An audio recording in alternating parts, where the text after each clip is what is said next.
నమస్తే, welcome to okay TV. నేను miss శ్రావ్య. ముందుగా ఓకే టీవీ ప్రేక్షకులందరికీ శుభోదయం. గరం చాయ్ వార్తలకు స్వాగతం. అందరూ ఎలా ఉన్నారు? ముందుగా మనం మాట్లాడుకోవాలి అంటే ఈ గత 2 రోజుల నుంచి పోచారం శ్రీనివాస్ రెడ్డి గారు పార్టీ మారారు. సరే, రకరకాల ట్రోల్స్ నడుస్తూ ఉన్నాయి. ఈ ఏజ్లో పార్టీ మారడం ఏంది అని చెప్పి అందరూ తిడుతూ ఉన్నారు. అయితే ఇప్పుడు బీఆర్ఎస్ నుండి మరో ఎమ్మెల్యే కూడా కాంగ్రెస్ పార్టీకి చేరబోతున్నారు. కోర్స్ ఇంకా 19 మంది ఎమ్మెల్యేలు కూడా మరి మంతనాలు జరుపుతూ ఉన్నారు బీజేపీకి లేకపోతే కాంగ్రెస్కి వద్దామని. బట్ జగిత్యాల జిల్లాకు సంబంధించినటువంటి ఎమ్మెల్యే సంజయ్ కుమార్ కూడా మరి కాంగ్రెస్ గూటికి రాబోతున్నారు అని చెప్పి కూడా నిన్న వెళ్ళి కూడా రేవంత్ రెడ్డి గారిని కలవడం జరిగింది. సో మరి అతను కూడా జంప్ అవుతున్నాడు కూడా క్లియర్గా తెలుస్తూ ఉంది. అండ్ ఇదిలా ఉంటే ముఖ్యంగా గంగుల కమలాకర్, సంజయ్ కుమార్ రావడంతో ఆగలేదు. గంగుల కమలాకర్ కూడా మరి పార్టీ మారుతున్నాడని చెప్పి జోరుగా ప్రచారాలు జరుగుతూ ఉన్నాయి. సో ప్రచారం దాదాపు 80 అతను బీఆర్ఎస్తోనే ఉంటాం, నేను పార్టీ మారనని చెప్పి నిన్న స్టేట్మెంట్ ఇచ్చినాడు. అయినప్పటికీ వీళ్ళందరూ కూడా స్టేట్మెంట్లు ఇచ్చి బయటకు వచ్చిన వాళ్ళే. సో ఈ రకంగా కూడా గంగుల కమలాకర్ నెక్స్ట్ లిస్ట్లో ఉన్నట్టు కూడా తెలుస్తూ ఉంది. మరి వేచి చూడాలి ఏం జరుగుతుంది. మరి ఇదే కొనసాగుతూ ఉంటే సో బీఆర్ఎస్ తన ప్రతిపక్ష పాత్రను కోల్పోయే అవకాశం ప్రమాదం కనబడుతూ ఉన్నది. ఎందుకంటే బీఆర్ఎస్ ఎల్పీ లీడర్ కూడా, ఎందుకంటే ఎల్పీ మొత్తం కూడా ఖాళీ అవుతున్నప్పుడు ఇక ప్రతిపక్ష పాత్ర అయినా మిగులుతుందా లేదా అనేది కూడా ఒక క్వశ్చన్ మార్క్ ఎక్స్క్లమేటరీగా మనం చూడొచ్చు. సరే, మొత్తానికి ఇదంతా కూడా ఓకే. ఇదిలా ఉంటే జనగామ జిల్లాలో గురుకులం నుంచి ఒక బాలిక ఆత్మహత్య చేసుకుంది. అంటే చిన్న పిల్లలకి ఆత్మహత్య చేసుకోవాల్సినటువంటి అవసరం ఏంటి? Question number 1. ఈ బాలికలు మాత్రమే, అంటే ఇప్పుడు గురుకులాల్లో అబ్బాయిలు చదువుతారు, అమ్మాయిలు కూడా చదువుతారు, చిన్న చిన్న పిల్లలు ఉంటారు. సో నాకు క్వశ్చన్ ఏంటంటే, ఎక్కడ ఏ గురుకులంలో చూసినా ఆడపిల్లలు ఆత్మహత్యలే అని చెప్పి పేపర్కి వార్తలు ఎక్కుతూ ఉన్నాయి, కానీ మగపిల్లలు ఎందుకు చేసుకోవట్లే ఆత్మహత్య? అంటే వాళ్ళు కూడా చేసుకోవాలా శ్రావ్య, ఎందుకు ఇట్లా మాట్లాడుతున్నావు అని మీరు అనుకోండొచ్చు. కానీ వాళ్ళు చేసుకోవాలని చెప్పి నేను అనట్లే. ఒకసారి క్షుణ్ణంగా పరిశీలించండి. ఎందుకు ఆడపిల్లలు మాత్రమే గురుకులాల్లో ఆత్మహత్యలు చేసుకుంటున్నారు, మగపిల్లలు ఎందుకు చేసుకోవట్లే? మీకు తెలుసు, గతంలో అంటే సరిగ్గా కాంగ్రెస్ ప్రభుత్వం ఏర్పడినటువంటి 1-2 నెలలలో జగిత్యాల జిల్లాలో గురుకులాల్లో నుంచి అమ్మాయిల్ని హైదరాబాద్ గంజాయి అలవాటు చేసి, మత్తు ఇంజక్షన్లు ఇచ్చి, డ్రగ్స్కి అలవాటు చేసి హైదరాబాద్ తీసుకొచ్చి సెక్స్ రాకెట్లో పార్టిసిపేట్ చేయించడం పెద్ద సెన్సేషన్ అయింది. ఆ తల్లిదండ్రులు పోయి పోలీస్ స్టేషన్లో కంప్లైంట్ ఇస్తే ఆ జగిత్యాల పిఎస్ పట్టించుకోకపోవడం, దాని ఏసీపీ దృష్టికి, కమిషనర్ దృష్టికి తీసుకొచ్చిన తర్వాత ఒక వారం రోజులు అదే వార్తలు చక్కర్లు కొట్టినాయి. నేను మొన్న కూడా చెప్పిన, గవర్నమెంట్ స్కూల్ విద్యార్థులకు, ముఖ్యంగా ఆడపిల్లలకు, హాస్టల్లో ఉండే గురుకులాల్లో ఉండేటువంటి ఆడపిల్లలకు సంరక్షణ లేదు. లోపల వార్డెన్ అయి ఉండొచ్చు, లేకపోతే ఇతర కారణాలు అయి ఉండొచ్చు. సో రకరకాల ఇబ్బందులు పెడతా ఉన్నారు ఆడపిల్లల్ని, మానసికంగా సెక్షువల్ హెరాస్మెంట్ చేస్తూ ఉన్నారు. వాళ్ళు చెప్పుకోలేనటువంటి పరిస్థితి. చిన్న పిల్లలు, ఏజ్ ఒక 14 ఇయర్స్ లేకపోతే ఒక 10 ఇయర్స్ 12 ఇయర్స్ ఇటువంటి ఏజ్లో ఉన్నటువంటి అమ్మాయిలు ఏ రకంగా దీన్ని తీసుకోగలుగుతారు? ఏ రకంగా ఈ విషయాన్ని బయటకు చెప్పగలుగుతారు? అంటే ప్రక్షాళన ఎక్కడి నుంచి మొదలవ్వాలని అడుగుతా ఉన్నాను. సో ఆత్మహత్య దేనికి కారణం? ఇప్పుడు తన స్కూల్లో చదువుకుంటుందండి, గురుకులంలోకి వచ్చి చదువుతుంది, తల్లిదండ్రులు అక్కడ అడ్మిట్ చేసిర్రు, జాయిన్ చేసిర్రు. ఇప్పుడు ఈ ఏజ్లో అక్కడంతా కూడా ఉచిత విద్య ఉంటుంది. నీకు ఏం హెరాస్మెంట్ లేనిది ఒక విద్యార్థిని ఆత్మహత్య చేసుకోవాలంటే ఎందుకు చేసుకుంది? అంత దౌర్భాగ్యం ఆ ఆడపిల్లకి ఎందుకు వచ్చింది? ఎందుకు చేసుకునేటువంటి పరిస్థితుల్ని క్రియేట్ చేసిండ్రని చెప్పి నేను అడుగుతా ఉన్నా. నేను ఒకటి ఎగ్జాంపుల్గా చాలా క్లియర్గా చూసానండి. చాలా నియోజకవర్గాల్లో గురుకులాల్లో ఆడపిల్లలను మానసికంగా, శారీరకంగా ఇబ్బందులు పెడతా ఉన్నారు కొంతమంది దుర్మార్గులు. సోకాల్డ్ అందులో పనిచేసే వాళ్ళు కావచ్చు, లేకపోతే ఇంకెవరితోనో చేతులు కలిపి కావచ్చు, ఇటువంటివన్నీ కూడా జరుగుతూ ఉన్నాయి. నేను ఏది కూడా ప్రూఫ్స్ లేకుండా మాట్లాడను. నా దృష్టికి రాకుండా నేను ఏది కూడా 1కి 100 సార్లు ఎంక్వైరీ చేసుకుంది నేను మాట్లాడను. ఇక్కడ బెస్ట్ ఎగ్జాంపుల్ నేను జగిత్యాల జిల్లాను చూపిస్తా. జగిత్యాలలో చదువుకుంటున్నటువంటి ఆడపిల్లలు మనం చూస్తున్నాం. మన గురుకులంలో ఉన్నటువంటి ఆడపిల్లలను వారం జగిత్యాల నుంచి హైదరాబాద్ తీసుకొచ్చి వారం రోజులు సెక్స్ రాకెట్లో దింపి వాళ్ళని బయటికి పోకుండా, వారం రోజులు అంటారు, నెల రోజులు వాళ్ళని బయటికి పోకుండా మానసికంగా శారీరకంగా హింసించి వాళ్ళకి మత్తు ఇంజక్షన్లు ఇచ్చి డ్రగ్స్కి అడిక్ట్ చేసి గంజా ఇచ్చి ఇవన్నీ ఇచ్చి వాళ్ళతోటి వ్యాపారం చేసినటువంటి దౌర్భాగ్యంలో మనం ఉన్నాం. గతంలో ఈ కేసు చూసిన మీద అయ్యి కూడా 2-3 నెలలు కాలేదు ఇంకా.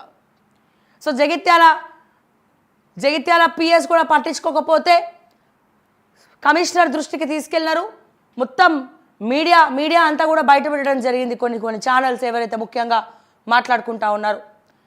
నేను అడుగుతా ఉన్నాను, మార్పు కావాలి అన్నాం. అసలు విద్యాశాఖ లేరు, అసలు సోషల్ వెల్ఫేర్, మరి మహిళా సంఘాలు, మహిళా ప్రతినిధులు కావచ్చు. నేను ఒకటే అడుగుతా ఉన్నా, ఎందుకు మీరు గురుకులాలకు కానీ విద్యా సంస్థలకు గవర్నమెంట్ స్కూల్స్కి కానీ గవర్నమెంట్ కాలేజ్కి కానీ రెసిడెన్షియల్ హాస్టల్స్కి కానీ ఇన్స్పెక్షన్స్కి ఎందుకు పోరు? ఐఏఎస్లు కూడా అంతే ఉన్నారు, ఆల్మోస్ట్ ఐఏఎస్లు అంతే ఉన్నారు.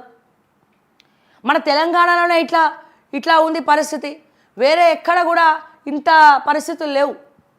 మనం చూసినాం పక్కనే ఉన్నటువంటి ఆంధ్రప్రదేశ్ రాష్ట్రంలో కూడా, గతంలో ఆంధ్రప్రదేశ్ రాష్ట్రంలో కూడా ఐఏఎస్ ఆఫీసర్లు ఎవరి జిల్లాలో వాళ్ళు మొత్తం కూడా ఇన్స్పెక్షన్ చేస్తుండే. అవి సోషల్ మీడియాలో కూడా బాగా వైరల్ అయినాయి, మీరు చూడొచ్చు కావాలంటే. సో పక్కన ఉన్నటువంటి ఐఏఎస్ ఆఫీసర్లు ఏమో రెసిడెన్షియల్ స్కూళ్ళు తిరుగుతూ ఉన్నారు, వాళ్ళ క్యాంటీన్ చూస్తూ ఉన్నారు, వాళ్ళ ఫుడ్ టేస్ట్ చేస్తూ ఉన్నారు. ఏమైనా తేడా వస్తే నిర్దాక్షిణంగా సస్పెండ్ చేస్తూ ఉన్నారు. మరి ఇక్కడ ఉన్నటువంటి ఐఏఎస్ ఆఫీసర్లు ఏం ప్రక్షాళన చేసిండ్రు ఇప్పటి వరకు అడుగుతా ఉన్నా నేను. సో చాలా మార్పులు చేర్పులు జరిగినాయి కదా, కలెక్టర్లు మారిండ్రు కదా. మరి ఉన్న కొత్త కలెక్టర్లు వాళ్ళు ఇన్స్పెక్షన్ చేయడం పోవడం, వాళ్ళ జిల్లాలో రెసిడెన్షియల్ స్కూల్స్ కావచ్చు, గురుకులాలు కావచ్చు, ఎటువంటి దయానీయ పరిస్థితిలో ఉన్నాయి, అందులో ఉన్నటువంటి ఆడపిల్లలకు కావచ్చు, ఎవరికైనా వాట్ ఎవర్ ఇట్ ఈస్, విద్యార్థినులకు. అట్లాగే భోజనం ఏదైతే క్వాలిటీ ఆఫ్ ఫుడ్ ఏదైతే ఉందో, సో దాన్ని టెస్ట్ చేయడం. ఎందుకంటే మనకు తెలుసు ఫుడ్ పాయిజన్ అయ్యి మొన్న 3-4 పిల్లలు చనిపోవడం జరిగింది, పెద్ద సెన్సేషన్ కూడా అయ్యింది. సో ఇవన్నీ కూడా మరి ఎవరి దృష్టికి తీసుకుపోవాలా?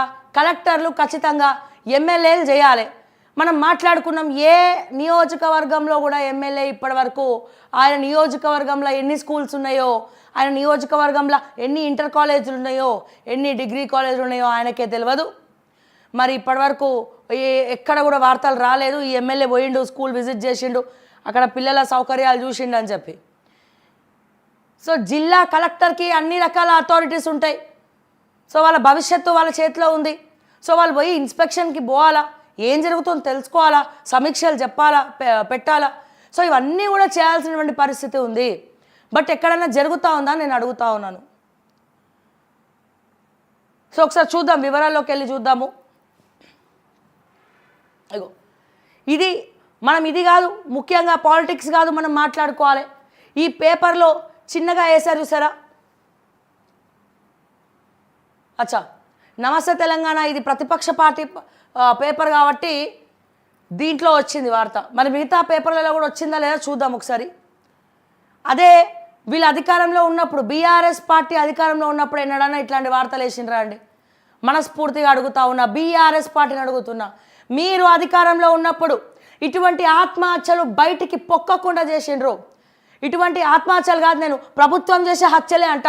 గత ప్రభుత్వం చేసిన హత్యలు, ఇప్పుడు కూడా ఈ ప్రభుత్వం చేస్తున్నటువంటి హత్యలు. ఎప్పుడన్నా నమస్తే తెలంగాణలో ప్రజా సమస్యలు మీరు అధికారంలో ఉన్నప్పుడు రాసిర్రా? మీకు డప్పు కొట్టే వార్తలు, KCR face, KTR face, Harish Rao face తప్ప, ఇక మా అంటే కవితక్క లేకపోతే సంతోష్ కుమార్ తప్ప ఇంకా ఓడి వార్తలన్నా నమస్తే తెలంగాణలో ప్రజా సమస్యలు ఎక్కడైనా రాసిండ్రా అని చెప్పి సూటిగా నేను నమస్తే తెలంగాణను అడుగుతా ఉన్నాను.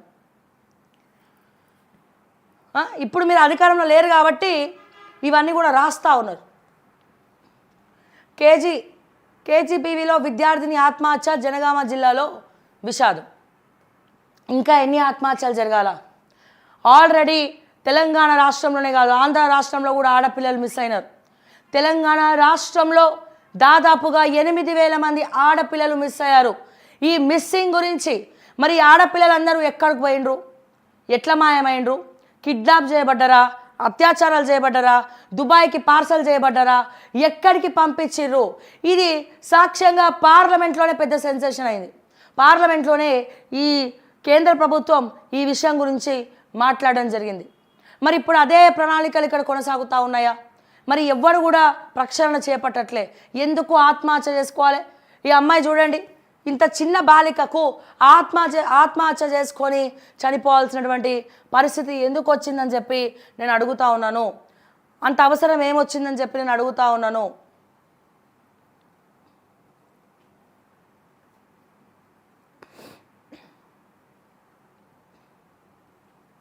ఇగో జనగామ జిల్లాలో కేజీబీవీ విద్యార్థిని ఆత్మహత్యకు పాల్పడింది. వివరాలకు వెళ్తే చిల్పూర్ మండలం కిమాని తాండాకు చెందిన ఇస్లావత్ వీరమ్మ కిషన్ దంపతులు మరుసటి రోజు ఉదయం పడుకున్న వర్షిని నోటి నుంచి నురుగులు రావడం, పక్కనే కూల్ డ్రింక్ బాటిల్ను అటెండర్ గమనించింది.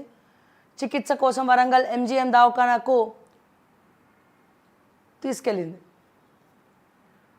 సో అక్కడ ఆదివారం మృతి చెందినట్టు పోలీసులు తెలిపారు.